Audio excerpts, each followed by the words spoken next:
years ago tonight, East Texans gathered in their living rooms, huddled around TV sets, along with millions of others around the world. Roger, we copy. Houston, Apollo 11 Eagle, over. 3 American astronauts were entering orbit around the moon just hours from making history. Here's what aired that night right here on KLTV. Going to stay on the air through all of the time that our astronauts are descending down to the moon, and all the time they are on the moon, and long after they leave the moon and get back up and complete their rendezvous with Columbia. Less than 24 hours later, Neil Armstrong and Buzz Aldrin would make that giant leap for mankind. Humans setting foot on the moon for the first time. 500 million people around the world were watching it live on TV. Now, 5 decades later, NASA is celebrating the legacy of the first lunar landing in a special way. This weekend, the Space Center in Houston is giving visitors an up-close look at some of the greatest achievements in history. Our Lane Luckie is live tonight in Houston. He joins us now from the Johnson Space Center with a look ahead at a special opportunity to relive that excitement. Hi, Lane. Hi, Brianna. Every second of that dangerous and exciting mission was managed right here at NASA's Mission Control in Houston. Now, Mission Operations Control Room 2 just reopened this month after a multi-million-dollar restoration. And earlier today, we got a rare look inside. Control, go. Telcom, go. GNC, go. Ecom, go. Surgeon, go. Capcom, we're go for landing. As the lunar module Eagle descended towards the moon's surface, an unexpected alarm interrupted the guarded excitement back on Earth. 1201. 1201. Roger, 1201 alarm. 1201 alarm. Same type, we're go flight. Okay, we're go. We're go. A computer overload, but the flight controllers in Mission Operations Control Room 2 were confident in their calculations. Tranquility Base here. The Eagle has landed. Roger, Tranquility. We copy you on the ground. You got a bunch of guys about to turn blue. We're breathing again. Thanks a lot. The efforts of the hundreds of men and women who made Apollo 11 a success were recognized in 1985. Their control room was designated a National Historic Landmark. It's a great example of how you can build teams, work with teams under stress and pressure to achieve extraordinary things. The room was last used in the 1990s during the Space Shuttle program, but in 2013 a restoration effort got off the ground. Started working also with the Apollo flight controllers and directors of that era, and how can we go raise some money to allow that work to start and then complete it. With more than $5 million raised, a team began hauling out consoles to be refurbished. Authenticity was their aim, with new carpet, old flight manuals, telephones, ceiling tiles, screens, and even ashtrays. And it appears as if the flight controllers have just gotten up to take a break. Historic photos and film helped make the match. Now the work turns to preserving stories. For me, it's a double pleasure because I got to hear about them, learn about them, but then I'm working to make it happen, to restore it so that we all can enjoy it for future generations. For visitors, these walls talk, telling the adventure that changed the course of human history.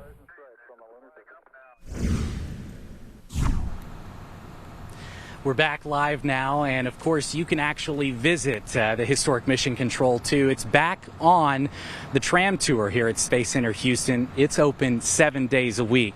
Now all weekend you can take part in this big celebration, this Texas-sized celebration. Space Center Houston, of course, has some guided tours, an outdoor festival, and a family STEM zone. Most of that is actually indoor air-conditioned tents. Philip Phillips is even headlining a concert tomorrow night.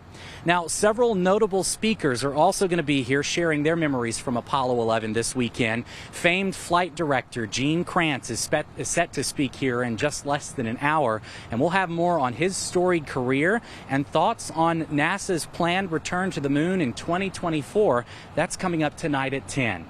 For now, we're live in Houston. Lane Luckie, KLTV 7 News. And tonight in Houston, we're hearing from one of the key figures who guided every step of the mission. Our Lane Luckie is live tonight from the Johnson Space Center with more. Hi, Lane. Hi, Jennifer. hundreds of thousands of men and women made contributions to the Apollo moon missions of the 1960s and 70s. But tonight, a packed theater hung on every word spoken by someone who never left the Earth. Gene Kranz served as flight director during Apollo 11, leading operations inside the mission control room.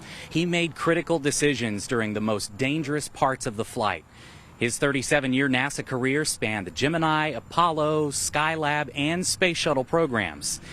Maybe Kranz is best known for his failure is not an option motto that carried him through the Apollo 13 crisis. Well, tonight he shared how teamwork, trust, and respect were key to their success. Here's what he told his team just moments before the Eagle touched down on the lunar surface 50 years ago. Today is our time and our place. We'll celebrate this day and what we'll do here forever. In the next half hour, we will land an American on the moon.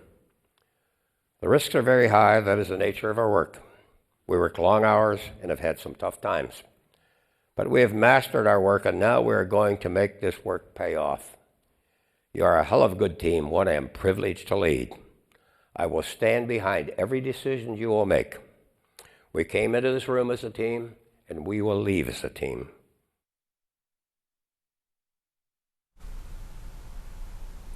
Kranz retired from NASA in 1994, and his memoir is a New York Times bestseller.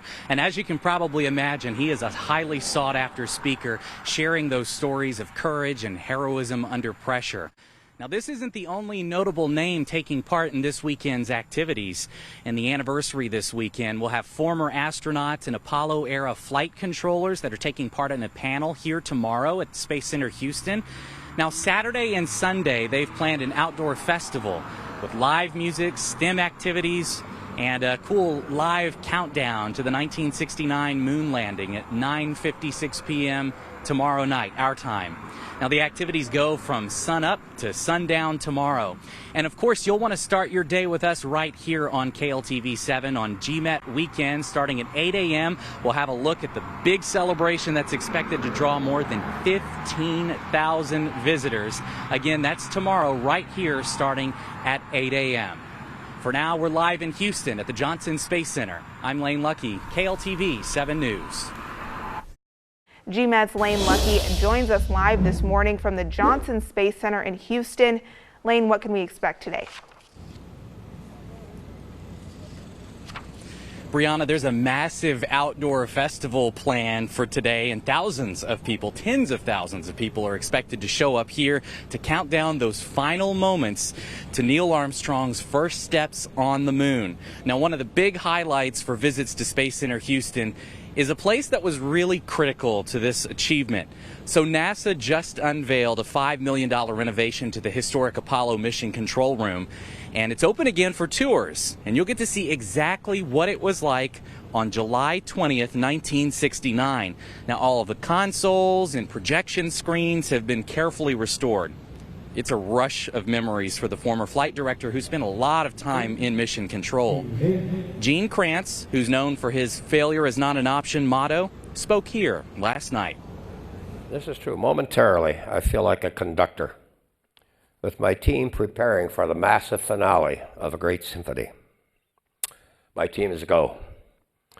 Capcom slowly and firmly passes the key words, Eagle. We are go for powered descent. Now, today's activities kick off at about 9:15 and maybe just about an hour, and there is plenty to experience. Space Center Houston will have guided tours, and you can get up close to a massive Saturn V rocket that would have carried astronauts to the moon. Pop-up STEM labs will demonstrate the science from the Apollo program, and there are plenty of guest speakers, live music, and fun for the whole family. Now, this celebration is also about honoring a legacy that's important to all humanity, but NASA is keenly aware that the next future astronauts to set foot on the moon or maybe even Mars could be kids visiting here today. And you can see here behind me the stage is set and things are about to get started here in less than an hour, and we'll have more on that coming up in our 8:30 half hour of GMET weekend. For now, I'm Lane Luckie for Good Morning East Texas. Back to you. We're counting down the hours until the 50th anniversary of Neil Armstrong's historic first step onto the surface of the moon. One small step for man, one giant leap for mankind. That iconic moment happened on this day in 1969 at 9:56 Central Time. Armstrong and Buzz Aldrin would spend 2.5 hours exploring the moon's barren and rocky surface. This laid the groundwork for 5 future missions to the moon. And tonight, thousands of people are expected to celebrate the achievement at an outdoor festival at Space Center Houston. That's where we find our Lane Luckie live this morning. Lane, this is the place to be today on Saturday. It sounds like a huge party. What's in store? Yeah, Brianna, this is all about inspiring and capturing the imagination of future generations. There's actually a U.S. Army helicopter landing right behind me. We're actually about to see some of the Golden Knights parachute in here to the stage behind me. But today there's really a focus on the history of that very first moonwalk. And Space Center Houston is also hoping to inspire future generations of explorers and scientists. They're expecting at least 15,000 people to stream in through the gates here for the weekend's Lunar Jubilee. And there's something for everyone.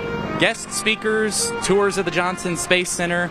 They even have pop-up science labs, rockets, and robots. This is also one of the only places in the world you can touch a moon rock. Where we put in a massive STEM zone installation that's over 20,000 square feet. We have many other exhibits and experiences that help interpret space exploration in a really fun and engaging way. Of course, being the summer in Houston, we also have cooling tents where you can go in and cool down. We have lots of beverages everywhere. And then we're really culminating an experience with a major concert in the evening.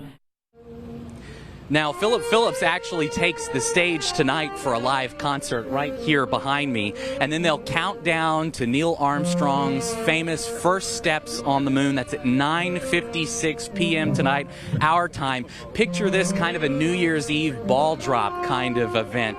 And all of this is set to get underway here in about 15 minutes or so, and we're expecting, again, the U.S. Army's Golden Knights to parachute in just behind me to the stage. We're reporting live this morning in Houston. I'm Lane Luckie for Good Morning East Texas.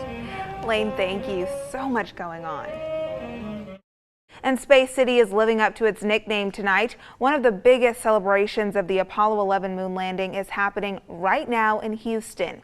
East Texas News Weekend's Lane Luckie is there. He shows us how this moment in history is still inspiring people of all ages 50 years later.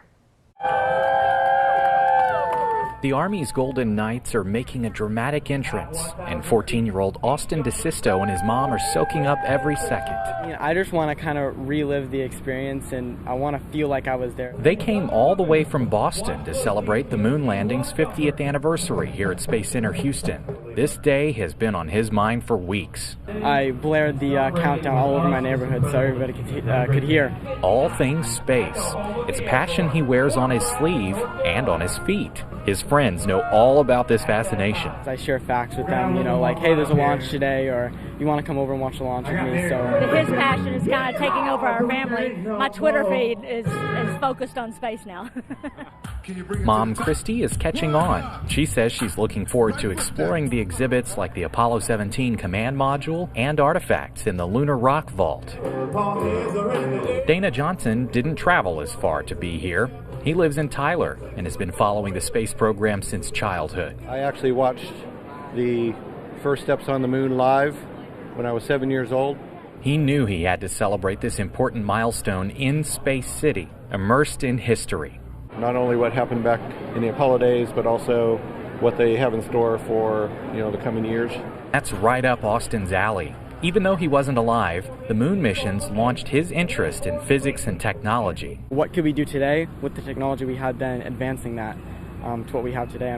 Going back to the moon in 2024. A new generation of future astronauts, engineers, and flight controllers inspired by that giant leap a half-century ago. In Houston, Lane Luckie, East Texas News Weekend.